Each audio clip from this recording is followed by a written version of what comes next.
नमस्ते मंडळी, कसे आहात सर्वजण मजेत? चला तर मंडळी, आज ना आपण गावाकडच्या पद्धतीने अगदी माझी आई जशी बनवायची ना तशा पद्धतीने वांग्याचे भरीत बनवूया, मस्त आणि झणझणीत. त्यासाठी साहित्य पाहून घ्या. हे हिरवी 3 मोठी मोठी वांगी घेतलेली आहेत, भरताची वांगी. ते स्वच्छ धुवून मधून चिरून घेतले. त्यात लसणाची 1 पाकळी आणि मिरची त्यात ठेवून आणि तेल लावून चहूबाजूने तेल लावून असे भाजून घ्यायचे गॅसवर. वांगे चांगले भाजून अशा पद्धतीने मी तिन्ही वांगी भाजून घेतली चांगली आणि थंड झाल्यानंतर वरची साल काढायची.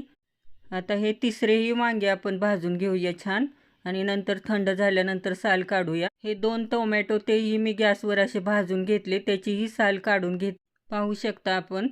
वांग्याची टोमॅटोची साल काढून झाल्यानंतर कांदा वगैरे बारीक कट करून घेतला. गॅसवर कढई गरम होण्यासाठी ठेवले. त्यात 1 पळी तेल टाकले, जिरे टाकले, कढीपत्ता, भरपूर भरपूर कट केलेला कांदा, मिरची हे सर्व टाकून छान भाजून नंतर भाजून कुस्कुरून घेतलेला टोमॅटो, हळद, लाल मिरची पावडर व रगडून घेतलेले वांगे आणि चवीपुरते मीठ टाकून वरून कोथिंबीर भुरभुरली. नंतर थोडा किचन किंग मसाला टाकला आणि छान मिक्स करून वांग्याच्या भरतासोबत खायला टम्म फुगलेल्या अशा चपातीही करून घेतल्या आणि माझ्यापुरती मी नंतर 1 भाकरीही टाकली. पाहू शकता आपले वांग्याचं भरीत किती छान झालेले आहे. गावाकडच्या पद्धतीने मी केलेले आहे. अगदी माझी आई बनवायची ना तसेच बनवले आहे. आणि मंडळी, तुम्ही कशा पद्धतीने बनवता तेही कमेंट करून नक्की सांगत जावा.